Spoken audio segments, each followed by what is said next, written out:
Hello the internet and welcome back to Tony259, Tony359's second channel. On the bench today I have this mechanic mini preheater, it's model iX5 Ultra.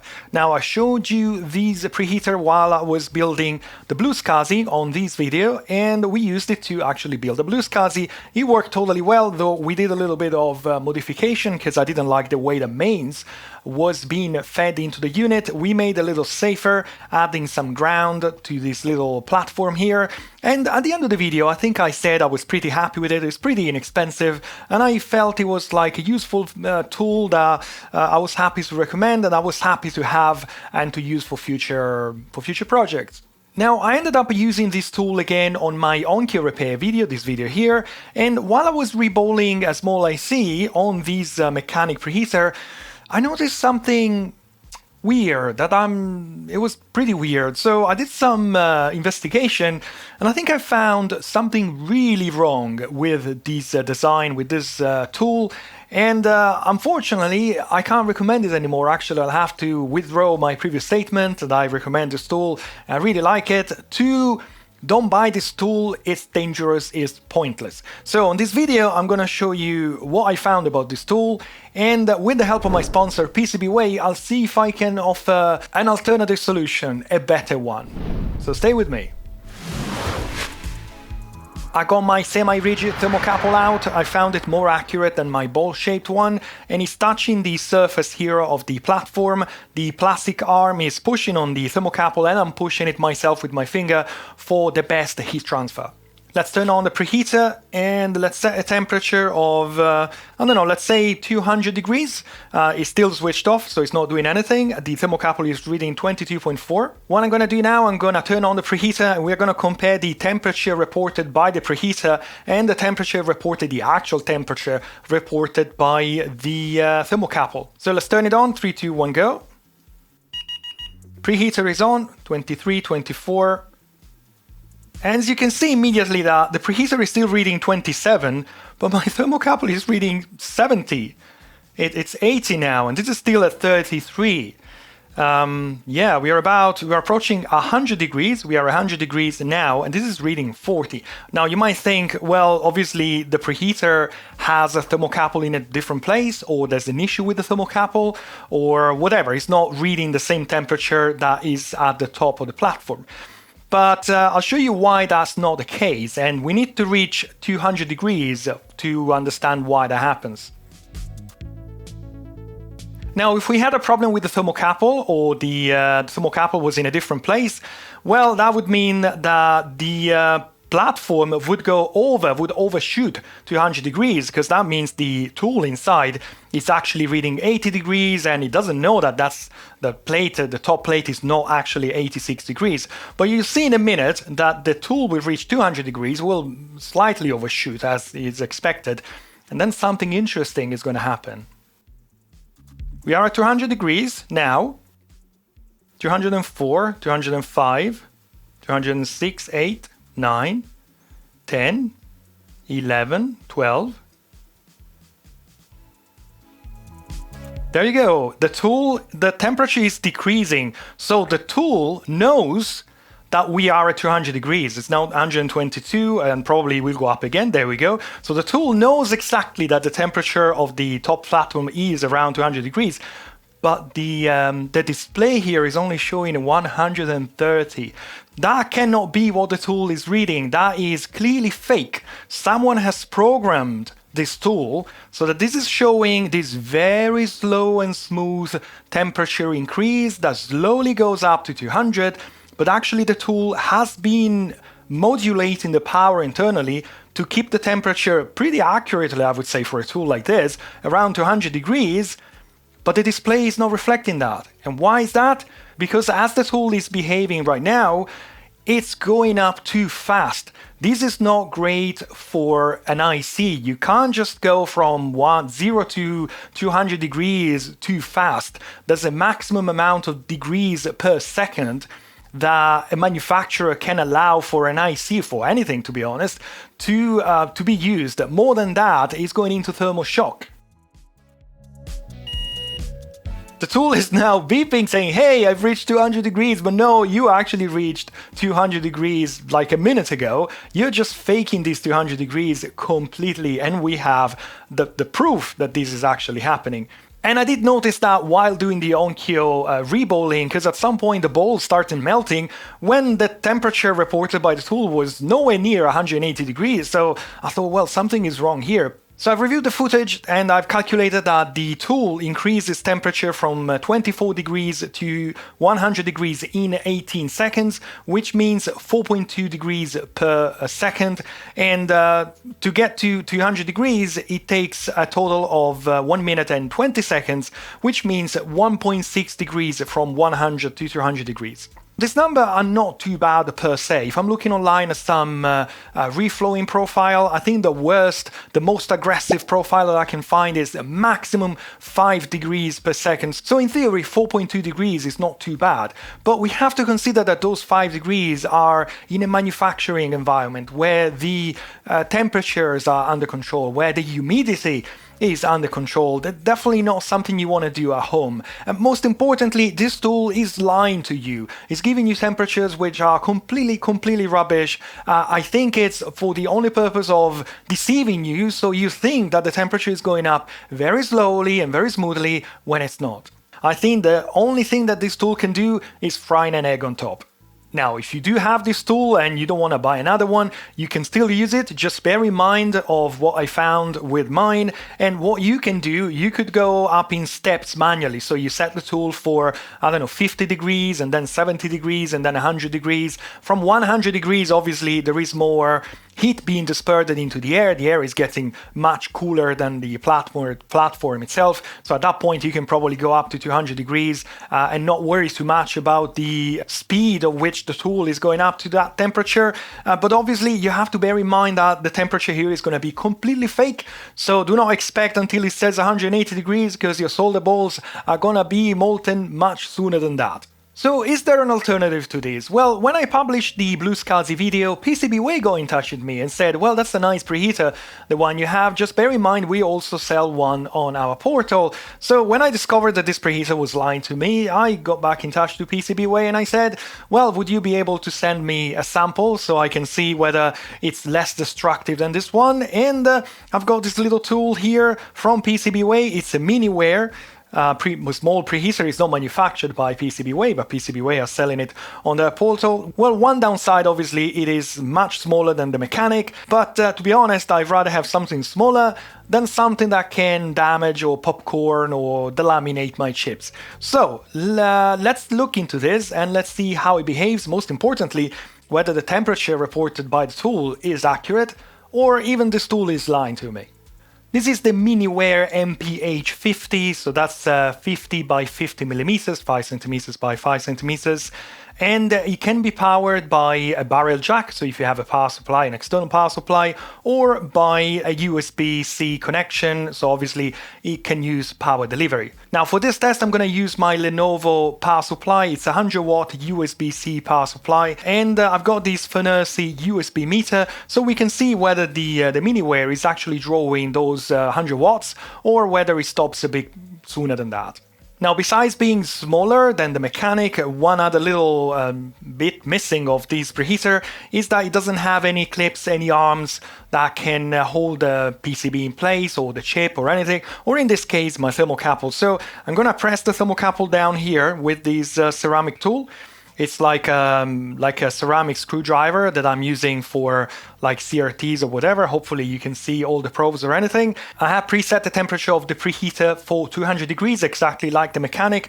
So let's turn it on. We can check what kind of wattage the tool is drawing. Right now it's negotiated 20 volts from my power supply, as it should be. So let's turn it on. 3, 2, 1, go. There we go, we are having 87 watts, so it's not going up to the 100 degrees the power supply can deliver. And we've got 40. I would say the temperature here is telling me more or less the truth. There is a little discrepancy, but I would say it's down to where the thermocouple it is. It's more or less like 10 degrees off. I don't see an issue with that. 90 degrees versus 100. The tool is still drawing 86 degrees, so it still can't do 100 degrees. 117, 130. There is a little discrepancy, but again, I think there's nothing to worry about. And the tool is overshooting about 20 degrees, which is the temperature discrepancy I'm seeing between the display and the thermocouple all the time. There is a calibration option inside, so if you trust your thermocouple more than the tool, you can definitely do that. But the tool is not telling me lies, it's definitely telling me exactly what's happening, and for that, that's definitely a big step forward compared to the other one. I've now reviewed the footage and I've calculated that the tool went from 25 degrees to 100 degrees in 23 seconds, which makes a speed of increase of temperature of 3.2 degrees per second, and from 100 to 200 degrees in 37 seconds, which makes it for 2.7 degrees per second. Now, I feel that even 3.2 is so much better than 4.2, though it's still a bit on the high side, okay? So unfortunately this tool doesn't have a setting in the menu that allows to change the, I think it's called the rate of rise of the temperature, so the speed of which the temperature is going up. But there is an important feature that if you're uncomfortable with that 3.2 degrees, you can definitely use in the menu. And it's a power delivery power max. So that is currently set to off, so as to take everything the power supply can do, even though the tool wouldn't go up to 100 degrees. But you can basically turn down the maximum power that reaches the tool to, I don't know, 90% or 80% or 50%. And that would mean the temperature is going up slower if that's what you want. And with the power delivery set to maximum 50%, same power supply, let's see what happens. We got only 46 watts being drawn in, and let's see what happens to the temperatures.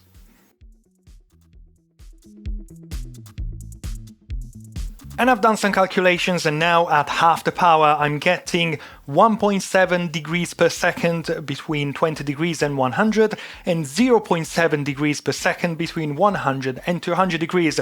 Personally, this is the way I do. I don't think in a home environment where there's no control on humidity and temperature, we should go faster than this. Anything faster, that would be for a proper industrial manufacturing facility with environmental controls.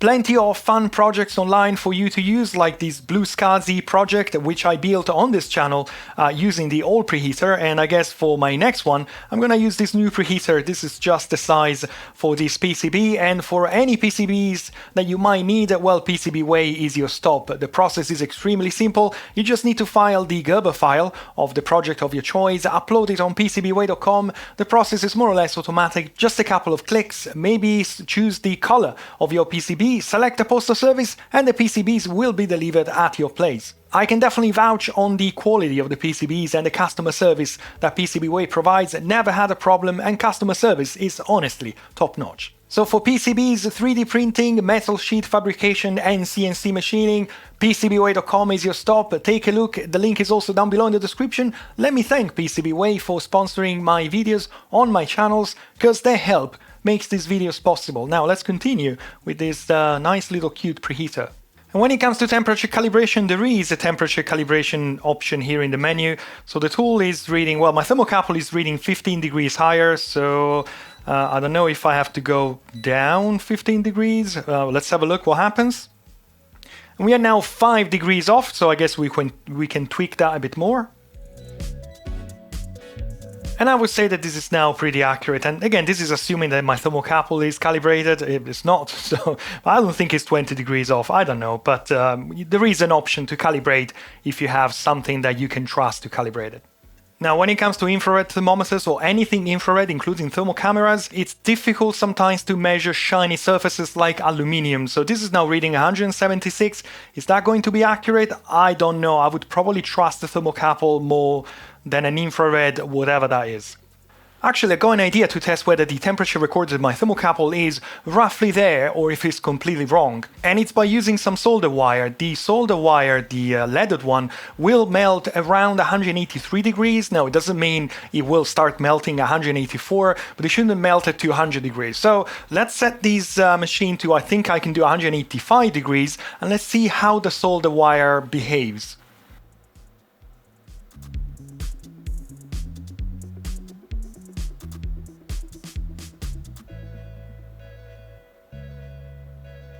And I would say the temperature is definitely spot on, because now the machine is reading 184 and the solder has stopped melting. And as soon as I'm going, say, 186, so we're only talking 2 degrees over, there we go, the solder is melting again. So it's clearly correct. So what my thermocouple is reading, which is now about 184 degrees, is correct. So the machine was a bit of calibration out of the box, which is not the end of the world. It's a preheater. It doesn't have to be accurate. I was just curious to find out whether my thermocouple was wildly off, or my method maybe was wildly off, or the machine was simply needed a little bit of calibration. And again, the solder trick is confirming that my thermocouple is right and the machine needed a little bit of calibration.